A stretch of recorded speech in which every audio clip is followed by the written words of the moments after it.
Amém? Vou começar com uma pergunta. Você está cansado? Responda para você mesmo. Você está cansado? Conhece alguém que esteja cansado? Hoje nós vamos falar sobre um dos patriarcas. Vamos falar sobre Jacó e a sua família. E nós vamos falar sobre o momento mais difícil que ele viveu. Todos conhecem a história de Jacó, do nosso pai, do nosso patriarca. E sabemos que, quando ele era jovem, ele enganou seu pai, trapaceou o seu irmão e tomou a oração, a bênção do primogênito.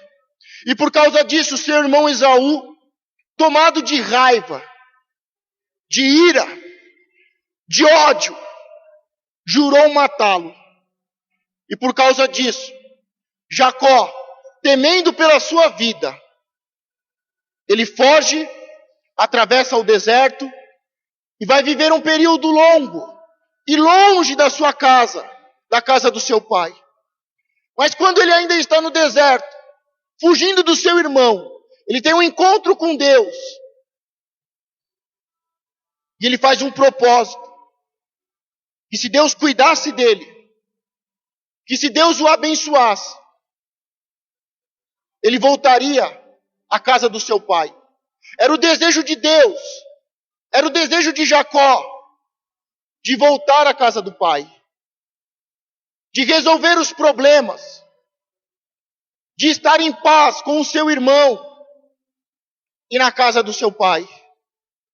Mas ele foge, ele se esconde, ele vive em um lugar deserto, atravessa o deserto e vai viver num lugar muito longe. E lá ele trabalha, lá ele se casa, ele tem filhos. Mas passado muitos anos, mais de 20 anos, Deus se apresenta a ele novamente. E ele decide voltar. Diga, Jacó decidiu voltar para a casa do pai. É uma história difícil, mas é uma história de muitas bênçãos. Porque ele sai da casa do pai com a bênção da primogenitura, mas também jurado de morte pelo seu irmão. E ele foge da casa do seu pai, ele foge do seu irmão, atravessa o deserto, encontra abrigo entre os seus parentes, começa a trabalhar, e Deus começa a abençoá-lo e enriquecê-lo. Ele se casa, tem muitos filhos, mas como eu falei, passado mais de 20 anos, o desejo de voltar à casa do seu pai e de resolver os problemas do passado o consomem a tal ponto que Deus se apresenta e fala com ele. E diz, chegou a hora de você voltar à casa do seu pai. E ele reúne a sua esposa, os seus familiares, os seus filhos, e toda a sua propriedade, a sua riqueza, o seu gado. E ele começa a viajar. Fazer uma viagem agora de retorno à casa do seu pai. Mas ele está com muito medo, porque o seu irmão jurou matá-lo. E nós sabemos que a raiva, o ódio, é um espírito maligno. Diga, a raiva, o ódio é um espírito maligno. E não importa quanto tempo passasse, e não importa o que Jacó fizesse, o seu irmão queria matá-lo. Mas ele, obedecendo a Deus, ele volta, ele atravessa o deserto com toda a sua família e com todo o seu gado, mas com muito medo no coração de ser morto. Mas novamente neste caminho ele tem um encontro com Deus. Deus muda o nome dele de Jacó para Israel. De Jacó, o enganador, o trapaceiro, para Israel, o guerreiro, aquele que lutou como um príncipe com Deus. E ele continua a viagem depois desse encontro. E agora ele vai ter um encontro decisivo, com o seu irmão. Mas nós sabemos que Deus preparou, que Deus ordenou que ele voltasse, que Deus teve um encontro com ele e mudou o seu nome, o seu caráter, e que Deus está preparando as coisas para que ele tenha um encontro com o seu pai e para que ele tenha um encontro com o seu irmão e os problemas sejam resolvidos. E assim acontece. Jacó e Esaú se encontram, se abraçam, pedem perdão, os problemas do passado são resolvidos. Jacó, ele dá um presente para o seu irmão Esaú. Ele separou muitas coisas, muito gado e muita riqueza, para dar de presente ao seu irmão. Mas o seu irmão Esaú fala: eu não quero. Mas Jacó insiste: não, irmão, eu quero que você tome das minhas mãos este presente, porque eu vejo no teu rosto o rosto de Deus. E tanto que Jacó insistiu, que Esaú tomou o presente para si. E a conversa entre os dois continuam. E Esaú agora não é mais inimigo de Jacó, mas é um irmão que se reconciliou e quer o bem do seu irmão. Ele não quer mais matar o seu irmão, mas ele quer proteger o seu irmão. E no capítulo de Gênesis 33, do versículo 12 ao 14, nós vemos que Esaú faz uma proposta para Jacó. Esaú perdoou de todo o coração, aceitou o presente, e ele faz uma proposta para Jacó. Ele diz: Jacó, vamos andar juntos, nós vamos viajar, e vamos atravessar o deserto, e vamos para Seir, vamos juntos, você está indo para lá, eu também estou indo, vamos caminhar juntos. Diga para a pessoa que está do seu lado: vamos caminhar juntos. Mas Jacó ainda, preso ao seu eu, à sua vaidade. Jacó é o tipo de pessoa que não precisa de ninguém. É aquele que pode abençoar, mas nunca aceita uma bênção. E ele diz: não vamos andar juntos não. Vá você na frente e eu vou atrás. Mas Esaú, da mesma forma que Jacó insistiu para que Esaú recebesse os presentes, agora nós vemos Esaú insistindo que Jacó andassem juntos. Mas Jacó diz: não, olha para você, você é um homem forte, e os homens que estão com você, mais de 400 homens de guerra, vocês são fortes, vocês são valentes, vocês andam rápido, e eu estou com crianças, eu estou com o gado. Se eu andar na mesma velocidade que vocês, o gado vai morrer. Mas Esaú insiste: não, Jacó, não ande sozinho no deserto. Não, Jacó, não fique sozinho, desprotegido. Não fique com os seus filhos e com o seu gado, com a sua riqueza, vagueando pelo deserto. Vamos andar juntos. Eu sou um homem de guerra, eu sou um flecheiro, eu vou cuidar de você. Mas Jacó diz: não. Você está andando com quem?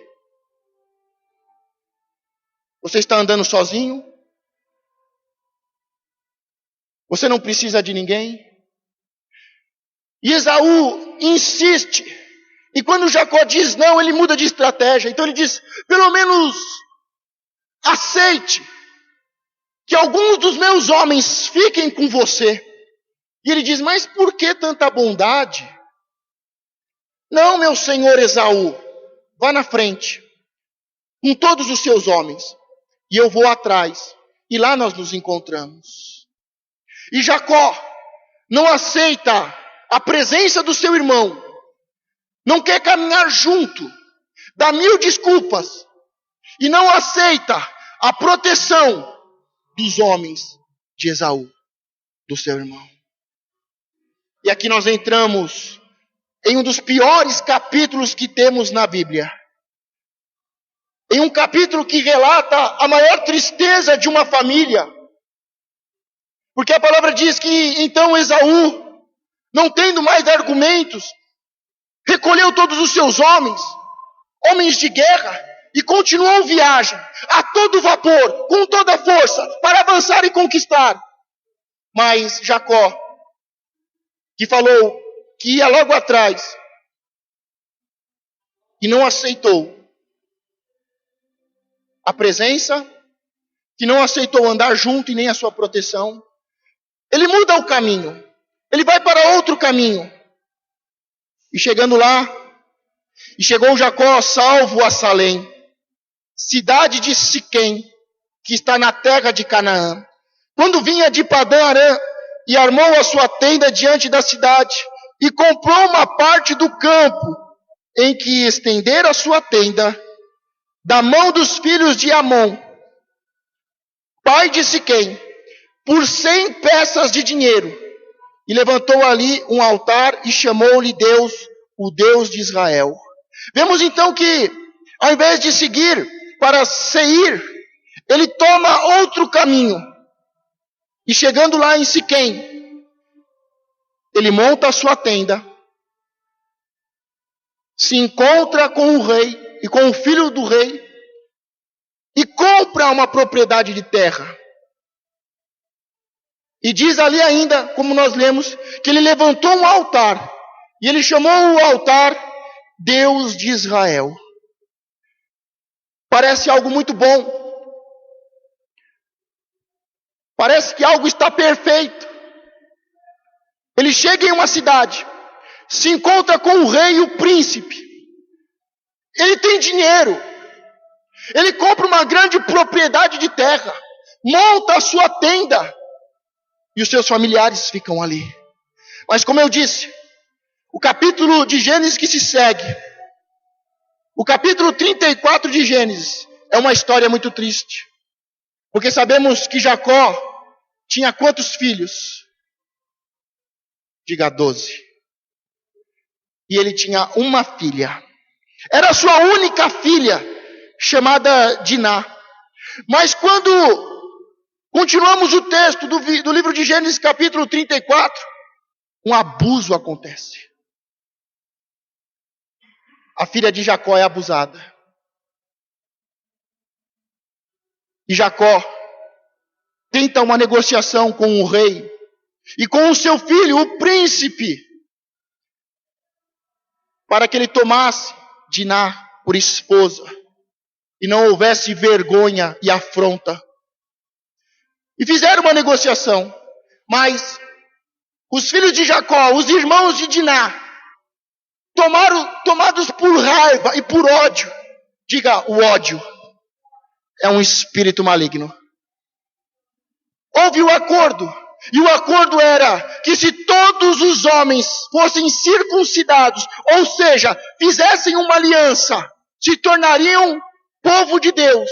E com isso, Diná poderia se casar com o príncipe, e eles poderiam viver juntos, como povo de Deus. E eles aceitam o acordo. Os homens fazem a circuncisão. E é como uma cirurgia muito delicada. O homem, quando faz a cirurgia, faz a circuncisão, quando já é um homem formado, porque ela deve ser feita quando criança, recém-nascida ao 8º dia, os meninos, mas eles fizeram quando eles já eram homens formados. E quando se faz, quando já é um homem formado, se tem muita febre, muita dor, o homem chega a ficar dias sem conseguir colocar o pé no chão. E continua a história dizendo que 2 dos filhos de Jacó, a traição de Simeão e de Levi.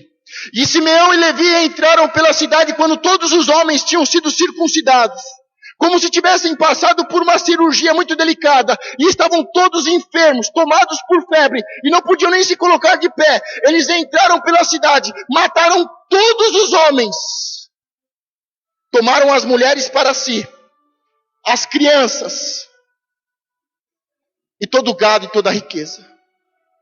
Mas você pode perguntar, pastor, Mas como isso aconteceu? Jacó,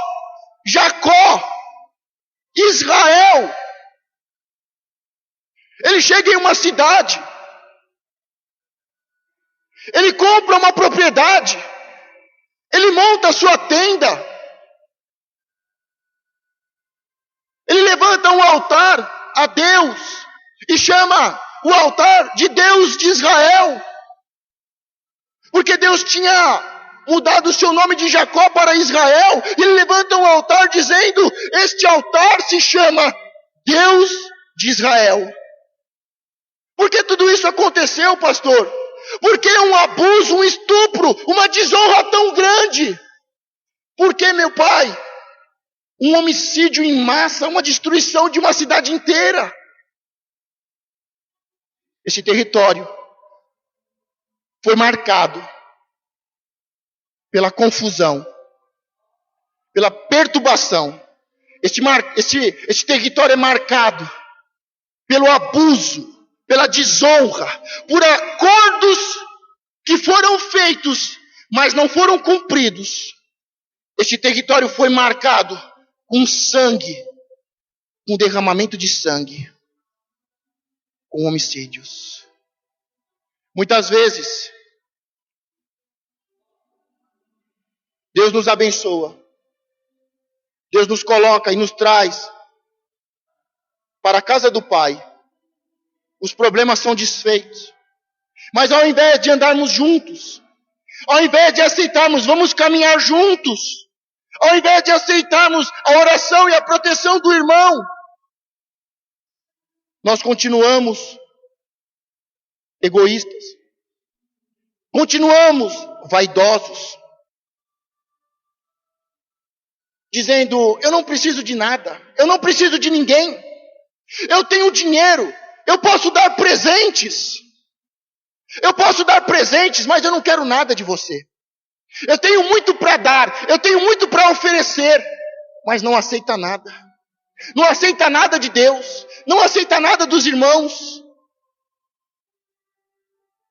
Simplesmente porque Jacó, o Israel de Deus, continuou do mesmo jeito que era antes. Ele não aceitou viver na casa do Pai. Ele não aceitou a companhia do irmão. Ele não aceitou. Ele rejeitou a proteção do seu irmão. E ainda mentiu, porque ele disse que ia para um lugar e que depois se encontraria com o seu irmão lá, mas ele mudou o caminho e foi para outra direção. E ele chega em um lugar bom, a um rei, a um príncipe. Ele conversa com o rei, com o príncipe. Há um acordo, ele compra uma terra. A sua família está estabelecida, o seu gado tem pasto, tudo está indo bem. Mas ele continua do mesmo jeito. Eu não preciso de ninguém. Eu não vou andar com ninguém. Ninguém precisa orar por mim, ninguém precisa me proteger. E nós vemos no capítulo 33 e no capítulo 35, tem a palavra Deus. Mas Jacó, ele acabou de escrever o capítulo 34, e neste capítulo 34 da sua vida, não tem a palavra Deus. Tem um altar, o altar da religiosidade, porque Deus não tinha mandado ele levantar aquele altar. Era simplesmente para dizer: eu sou Israel, eu sou crente. É um capítulo em que Deus não está.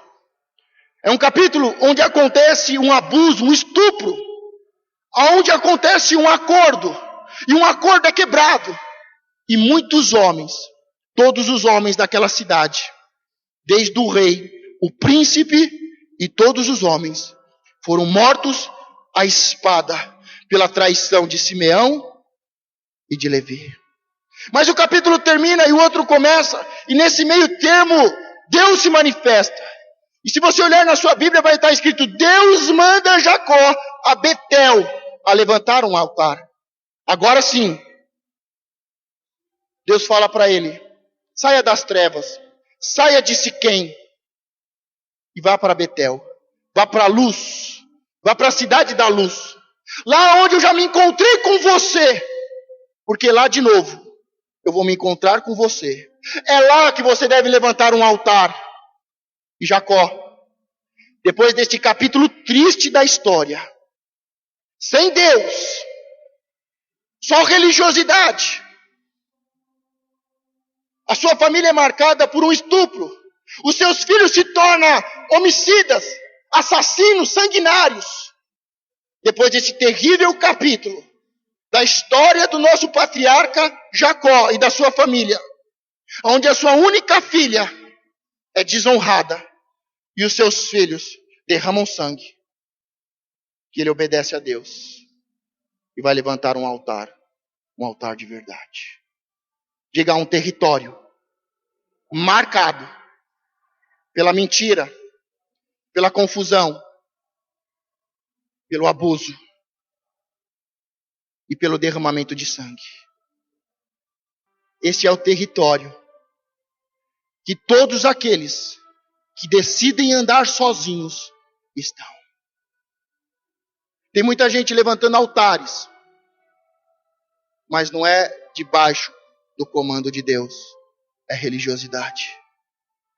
Pessoas que fazem o que querem, do jeito que querem, quando querem. Pessoas que têm a bênção e têm dinheiro. Mas vamos ver o que acontece nesse território. Porque passado muitos anos, nós vamos ver Jesus entrando nesse território. No território de Jacó. É de Jacó, porque Jacó comprou este território. É dos filhos de Jacó. É de José, porque Jacó deu este território para José, um sonhador. Pode ser que você seja filho na fé de Abraão. E os nossos pais, os patriarcas, são Abraão, Isaque e Jacó. E pode ser que o seu pai, Jacó, o nosso pai na fé, Jacó, nos deixou de herança um território de desgraça. Mas diga, eu sou um sonhador. Porque ele poderia ter deixado para qualquer um dos filhos, mas ele deixou para José, que é um sonhador e sabe governar um território. Foi, pois, a uma cidade de Samaria chamada Sicar, junto da herdade que Jacó tinha dado a seu filho José. Estava ali a fonte de Jacó. Jesus, pois, cansado do caminho, assentou-se junto da fonte. Era isso, quase a hora sexta. Veio uma mulher de Samaria tirar água. Disse-lhe Jesus, dá-me de beber. Diga comigo, dá-me de beber. Nós vemos neste diálogo de Jesus com esta mulher toda a história e os traumas que marcaram este território. Passado muitos anos, ainda havia confusão, ainda havia traumas, ainda havia abusos e palavras e acordos que não eram cumpridos. Mas Jesus entra neste território para escrever uma nova história e uma história que tem Deus. E quando vemos a conversa, nós vemos que a primeira coisa que a mulher ela acha estranho é: como você, sendo homem, fala comigo, samaritana? Como você, sendo homem, judeu, fala comigo, uma mulher samaritana? Sabemos que havia uma confusão, havia muito preconceito entre os judeus e os samaritanos. Mas aquele território é marcado pela confusão, pela briga, pelo ódio. E ela acha estranho. Como você, sendo homem, judeu, fala comigo, uma mulher samaritana? E a conversa continua. E Jesus apresenta uma água, que é a água da vida, que é a água que flui. E quando ela quer aquela água, Jesus fala, então tudo bem. Para você ter esta água, vai primeiro chama os seus 5 maridos. E aquela mulher diz: vejo que tu és profeta. Jesus diz: porque você já teve 5 maridos.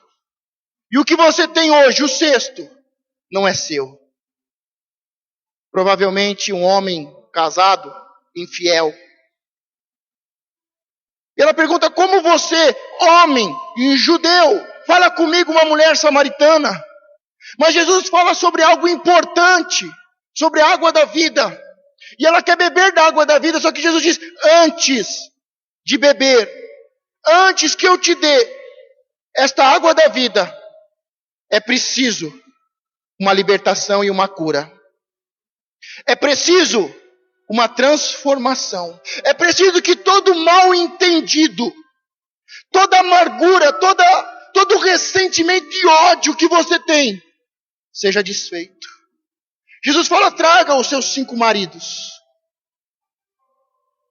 Ela diz: vejo que é profeta. Porque ela já tinha tido 5 maridos. E o que ela tinha agora não era dela. Jesus fala para ela trazer os maridos, no sentido de trazer o que aconteceu no passado.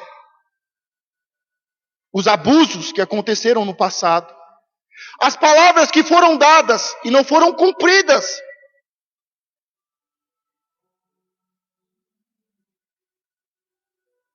Jesus diz: traga os seus maridos, traga o passado. Não finja que o passado não te dói. Não pense que o tempo vai curar as feridas. Você tem mágoa, você tem raiva, você tem ódio. Porque você foi enganada, você foi abusada, você foi rejeitada, foi descartada. Um território marcado pelo abuso e pelo trauma. Um território marcado pela confusão, pelo ódio.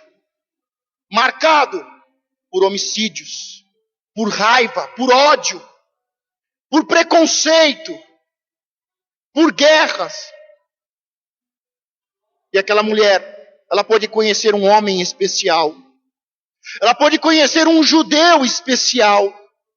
Ela pode conhecer um profeta. Mas a água só pode ser dada pelo Cristo.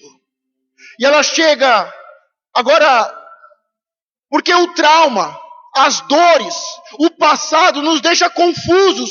Para onde eu vou? Aonde eu devo adorar? Vocês adoram em Jerusalém e nós adoramos em Samaria.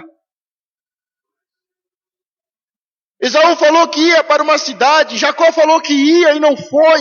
Uma confusão, eu não sei onde eu estou, eu não sei para onde eu vou. Eu não sei aonde eu tenho que adorar.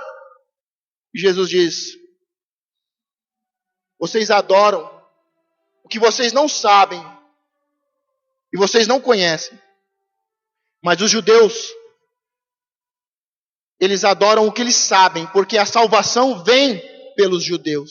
Não é para os judeus, mas vem pelos judeus. Vem pelo homem. Vem por Jesus o judeu, o homem, o profeta.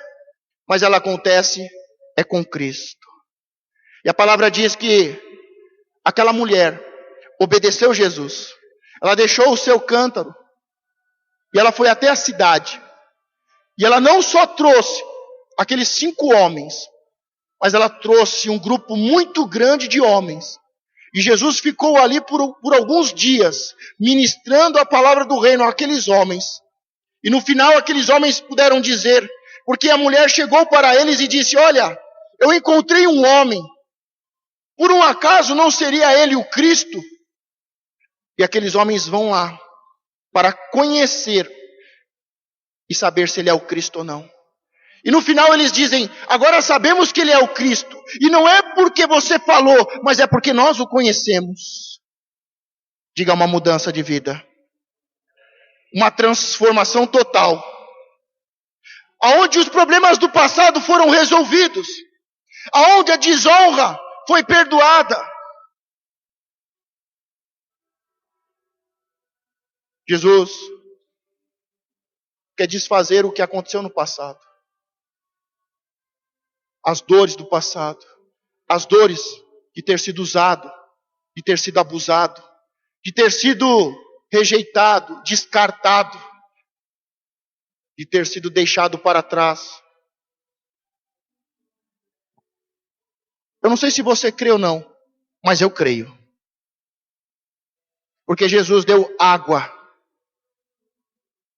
E disse: quem beber desta água, como um símbolo, como um ato profético, nunca mais terá sede.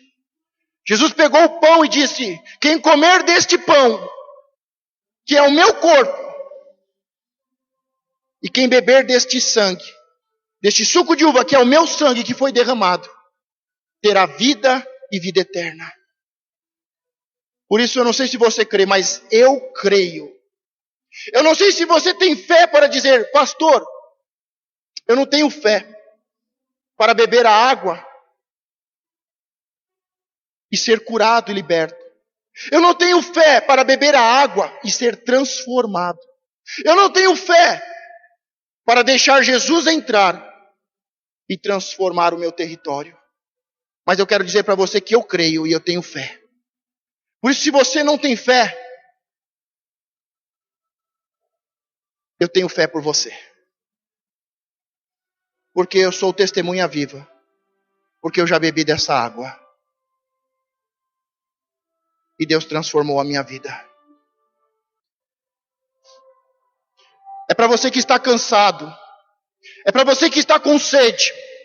É para você que está no sol do meio-dia, sozinha, tirando água de um poço, para tentar sobreviver em meio à solidão, em meio à dor, em meio aos traumas, em meio às feridas, às rejeições, os abusos. É para você que quer. É para você que precisa e quer. É para você que deseja que este território seja mudado, que a sua vida seja transformada. É para você que quer o encontro com Cristo. Você que quer uma cura das feridas e dos traumas do passado. É para você que quer uma libertação. É para você que está chateado, magoado. É para você que está triste, deprimido. É para você que está frustrado. É para você que está com raiva, com ódio, como esta mulher tinha, de homem, de líderes, de pais, de pastores, de governadores. Diga: o ódio é um espírito maligno. Você precisa beber da água da vida. Você precisa ser lavado por dentro. Tornar-se uma fonte que salta para a vida eterna. Você precisa afogar. Algo ficou preso na sua garganta. Algo não desce. Você não aceita. Ficou preso, entalado na sua garganta. Algo que falaram e que fizeram. Você precisa afogar o espírito da raiva, do ódio. Você precisa de cura e de libertação. Porque toda hora precisa. Porque toda hora está precisando. Porque toda hora precisa de libertação. Toda hora tem sede. Toda hora quer mais e precisa de mais. Porque há um espírito maligno que se chama me dá, me dá. E tudo que você dá não é suficiente. Tudo que você tem não é suficiente. Tudo que os outros fazem não é o bastante. O maior sinal, para não dizer o único, verdadeiro, genuíno sinal de que aquela mulher foi transformada, foi liberta e curada, é que as primeiras pessoas que ela procurou para testemunhar sobre Jesus Cristo foram as pessoas que a ofenderam, que a usaram e que a descartaram. Foram as pessoas que abusaram e não cumpriram a sua palavra, foram as primeiras pessoas que ela procurou para testemunhar. E este é o sinal que aquela mulher não bebeu uma simples água, mas que ela teve um encontro com Cristo.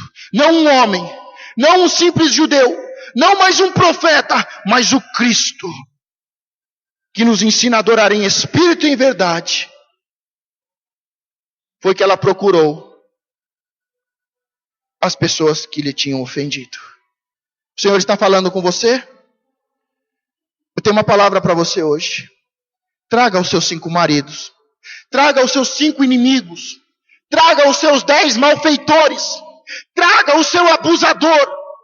Traga o seu esposo, o seu filho, o seu patrão. O Senhor quer te usar como uma fonte de vida.